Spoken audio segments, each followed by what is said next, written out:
उद्धव जी ने कहा आपको, अब तो आप गोलोक पधार रहे हैं, पर एक बात बताइए कि यहां आपको सबसे अच्छा क्या लगा? सब कड़वा ही कड़वा लगा क्या आपको? उद्धव बहुत भावुक कि आपका संयोग देखिए भगवान, जन्म लिया तो पूतना का जहर पीना पड़ा, अब आज जा रहे हैं तो अपने कुल की दुर्दशा देख के जा रहे हैं आप। कोई बच ही नहीं रहा है, तो क्या सब कुछ कड़वा ही कड़वा आपको लगा? भगवान ने कहा इस संसार में सब कुछ कड़वा ही लगा, पर एक वस्तु बहुत मीठी लगी। वो क्या था? कहते वो था सत्संग।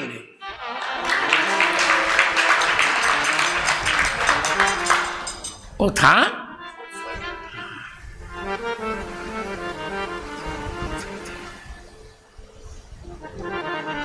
नमार नरोधयति माम योगो न सांख्यम धर्मयेम च न स्वाध्यायस्तपस्त्यागो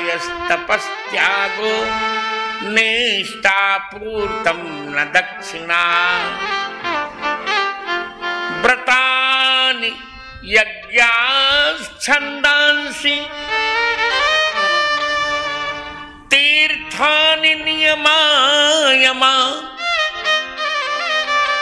यथा वरुन्धे सत्संगः सर्वसंगापहो हिमा। भगवान कह रहे हैं कि मुझको योग नहीं बस में कर सकता, सांख्य नहीं, धर्म नहीं, तीन स्वाध्याय नहीं, तपस्या नहीं, त्याग नहीं, 6 इष्टापूर्त नहीं, दक्षिणा नहीं, 8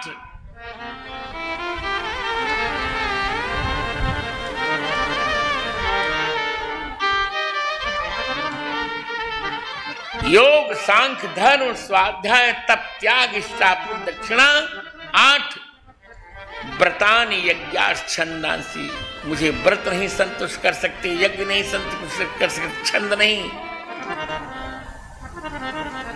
आरती निगारा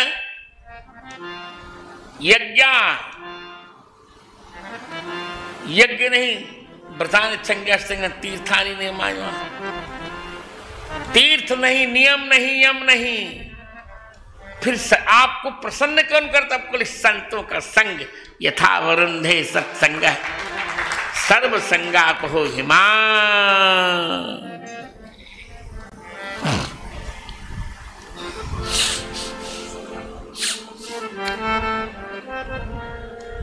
एक व्यक्ति का नाम ले रहा हूं जिसको निर्बहन जी जानती हैं, वो उनको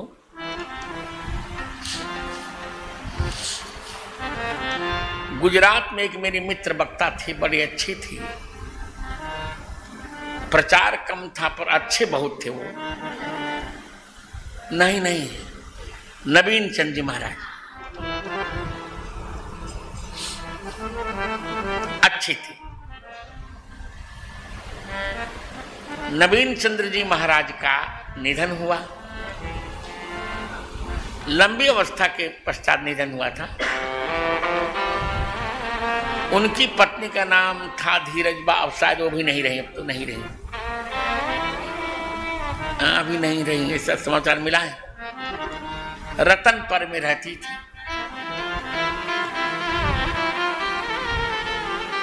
तो आई मुझे मिलने। एक बात उन्होंने कही जो बहुत अच्छी कही। बड़े बड़े बेटे उनके, कहा गुरुजी मेरे पति के चले जाने का मुझे कोई शारीरिक कष्ट नहीं है, क्योंकि हम लोग बड़े बड़े हो गए थे, कोई बात नहीं, वृद्धावस्था थी, बेटे बेटी सब बड़े हो चुके थे, पर उनके अभाव का केवल एक कष्ट है कि अब मुझे सत्संग नहीं मिल पाता।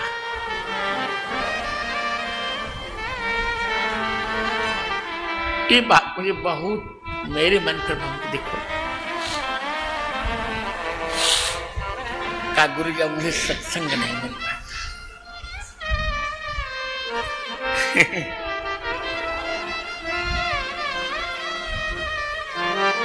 परसों मेरी कथा संपन्न हुई, यदि मुझे फिर कथा मिलेगी, कथा के बिना तो मैं जीवित नहीं रह सकता। फिर 13 से मेरी कथा है, पर इन 2 महीनों में जो मुझे आनंद आया,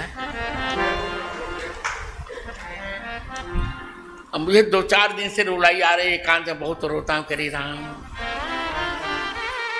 जो सीताराम जी के सामने जो सत्संग में आनंद आता था वो अब नहीं आएगा।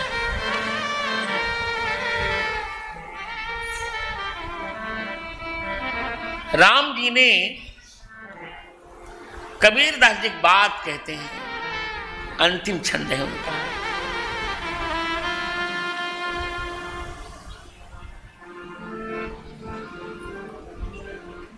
कहा कि राम जी ने बुलावा भेजा तो मुझे रुलाई आ रही। राम बुलावा भेजिया और दिया कबीरा रोए। रोने लगे कबीरदास जी। राम जी ने कहा क्यों? अरे कहा जो सत्संग सुख जगत में वह बैकुंठ न होए। इस जगत में जो सत्संग का सुख है वो बैकुंठ में नहीं हो सकता।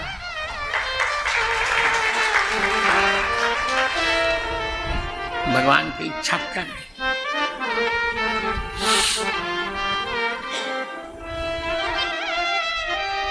तो भगवान ने बहुत उदाहरण दिए। सत्संग से सब कौन नहीं, किसका जीवन नहीं धन्य हो गया। वृषपर्वा, बलि, बाण, हनुमान से विभीषण है। विभीषण कहते सत्संग के ही कारण गोपियों ने मुझे प्राप्त कर लिया।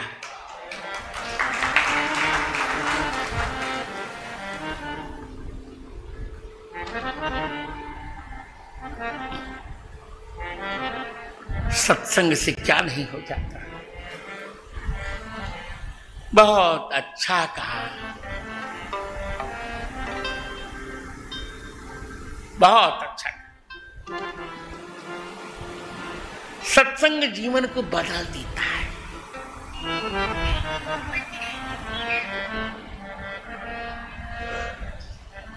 हाँ, सुने कोई तब। अब हमारी कथा होती, हमारे विद्यार्थी नहीं सुनते तो हम क्या कहेंगे? अब डंडा लेके थोड़ी संग, ठीक है जाओ। हम कुछ सुख मिलता है, जो सुख हो तो गोपाल ही गाए।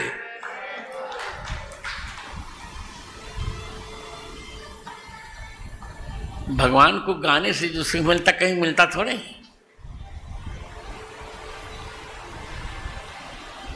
क्योंकि गाने से अब हमको चिंता नहीं है।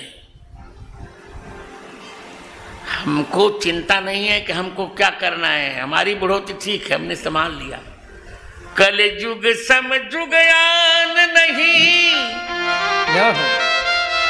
जो नर कर विश्वास। गाय राम गुण गण विमल, भवतर प्रयास। अब मेरा सामर्थ्य तो नहीं मैं कोई सेवा करूं भगवान की, यही सेवा करता हूं। हाँ, इतना करता हूं जो भगवान की कथा करता हूं। हमें किसी के मुंह देखे, कोई किसी को प्रसन्न करने के लिए नहीं, केवल भगवान तो भगवान बस।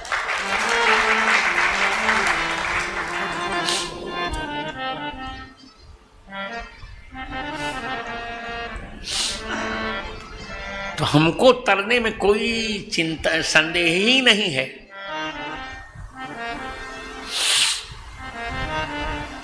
अपना आनंद है। अब तो भजन ने बहुत बढ़ा भी दिया।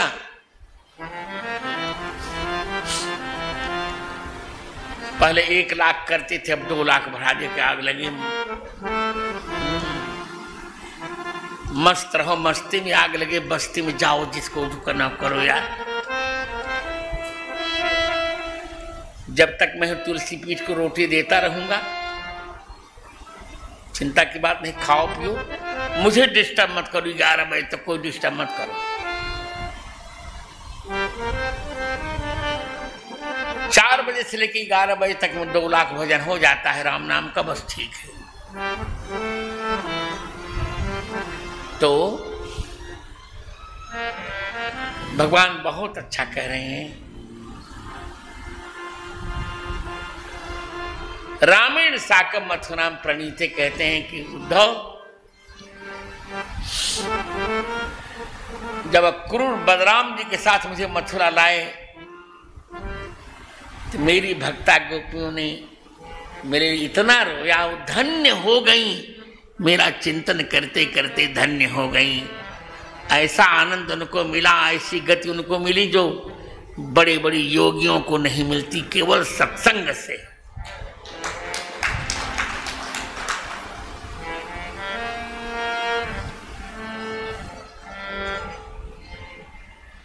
बहुत सुंदर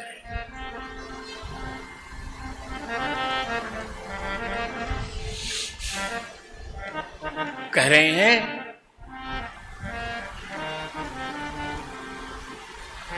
उद्धव जी ने कहा कि भक्ति पदार्थ क्या है?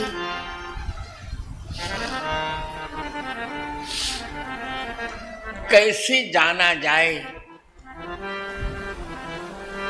इस व्यक्ति के मन में भक्ति है? कबा गदगदा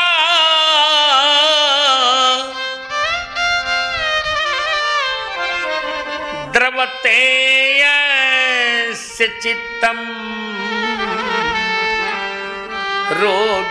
रोदित्यभीक्षणं हसति क्वचिच्च विलज्ज उद्गायति नृत्यते च मद्भक्ति युक्तो भुवनं पुनाति।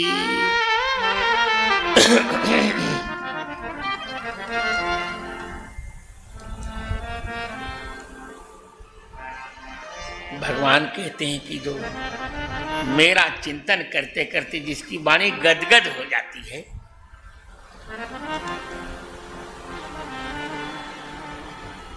चित्त पिघल जाता है, जो निरंतर रोता है, कभी कभी हंसता भी है,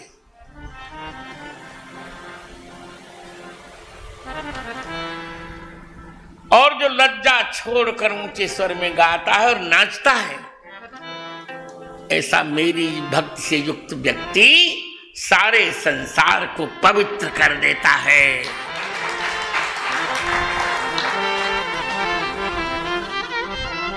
मद भक्ति युक्तो भुवनम पुनाति।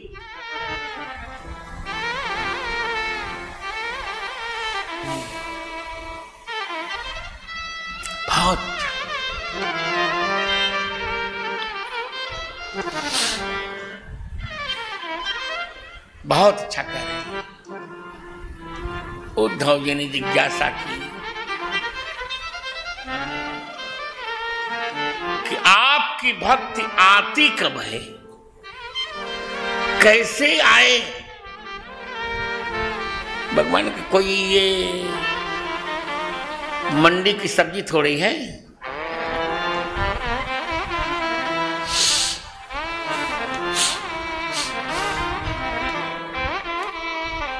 एक प्रसंग मुझे याद आ रहा है, बहुत अच्छा। कभी कभी ऐसी घटनाएं व्यक्ति को बहुत प्रभावित करती हैं।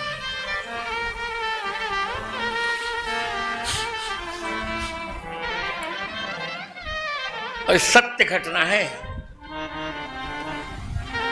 लगभग 25-30 वर्ष की पहले की घटना है। एक नव विवाहित दंपति क्रूज की यात्रा कर रहे थे। ये भी एक प्रकार का फैशन आजकल चल गया है। क्रूज माने वो पानी वाले जहाज में चल रहे थे।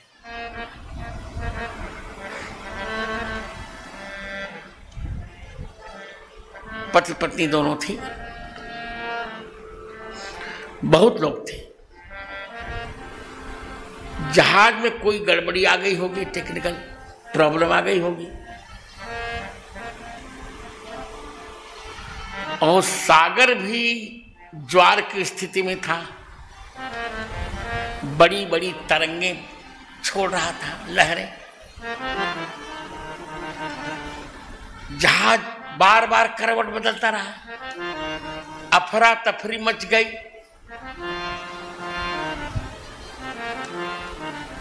सभी लोग चिंतित हो गए, अपना अपना सामान की रक्षा कर सोचने लगे, जबकि कोई रक्षा कर नहीं सकता था उसमें। तो जो नव विवाहिता पत्नी थी अपने पति से बोली कि तुम बैठे हो, ये देख रहे लोग ऐसा कर रहे हैं, ऐसा कर रहे हैं, ऐसा कर रहे हैं। वो बोलती गई, चुप ही ना हो।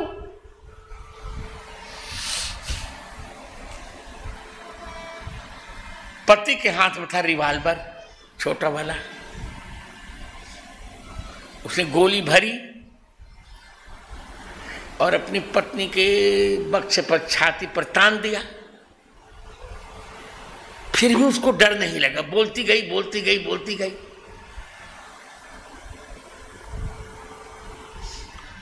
थोड़ी देर के पश्चात जब मौसम शांत हुआ तो जहाज चलने लगा।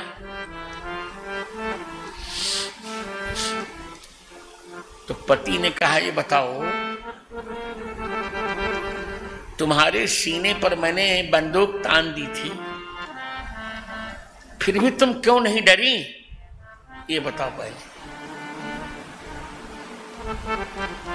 उसने जो उत्तर दिया बहुत अच्छा था। पत्नी ने कहा कि मुझे विश्वास था कि तुम किसी भी मूल्य पर मुझ पर गोली नहीं चला सकते। ये मुझे, पति ने कहा, जब तुमको सामान्य पति पर इतना विश्वास था कि तुम मुझ पर गोली नहीं चला सकते, तो जो सबके प्राण पति है उस पर मुझे विश्वास नहीं क्या? तो जो सबके प्राणपति है मुझ पर मुझे विश्वास था कि सबके प्राणपति मुझको डूबने नहीं देंगे।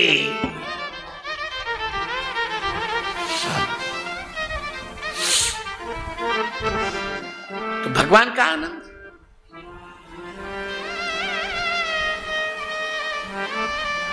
क्या प्रश्न किया?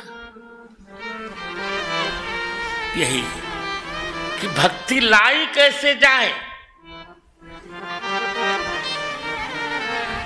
तब कहते हैं, नृदेह माद्यम सुलभम सुदुर्लभम प्लवम सुकल्पम गुरु कर्णधारम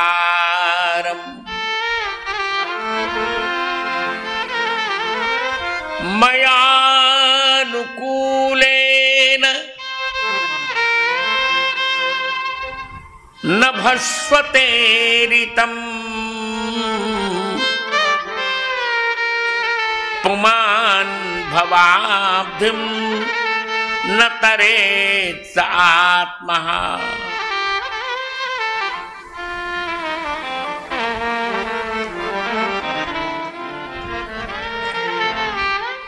कहा देखो, नृदेह माद्यम सुलभम सुदुर्लभम प्लवम सुकल्पम। नृदेहम सुकल्पम सुदुर्लभम नृदेहम सुकल्पम गुरु कर्णधारम प्लवम सुलभम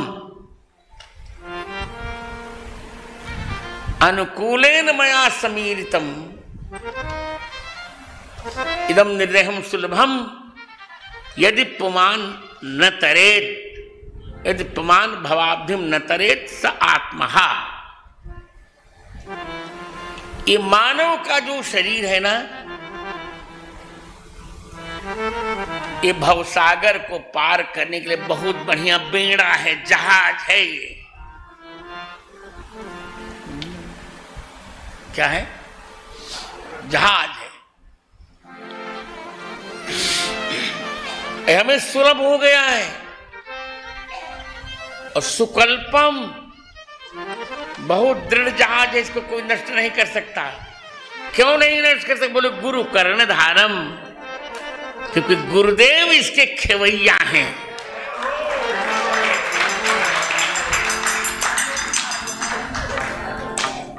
कौन है? गुरुदेव इसके खेवैया हैं, केवट हैं, कर्णधार हैं।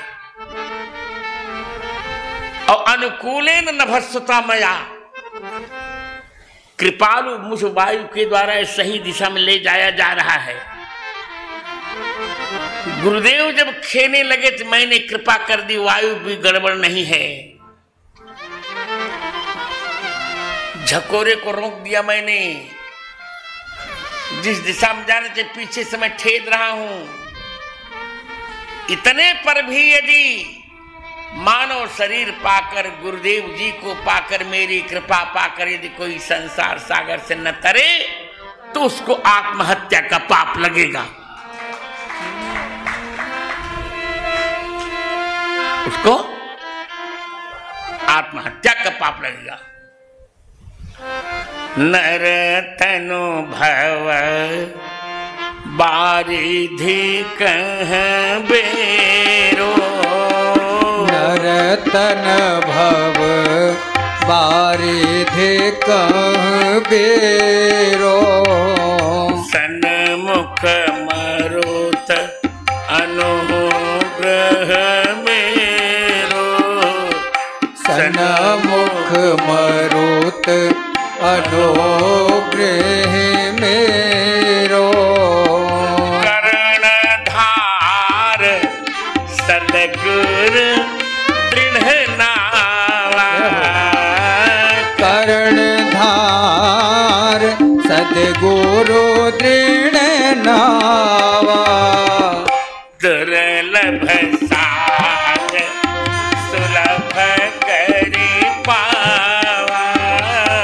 दुर्लभ साज सुलभ करे पावा, जेन तरहि भवसागर नर समाज अस पाए, ते कृत निंदक मर्दमति आत्माहन गति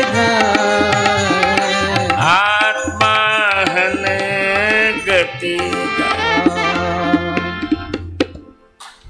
इस प्रकार बोले गुरुदेव भगवान की जय हो।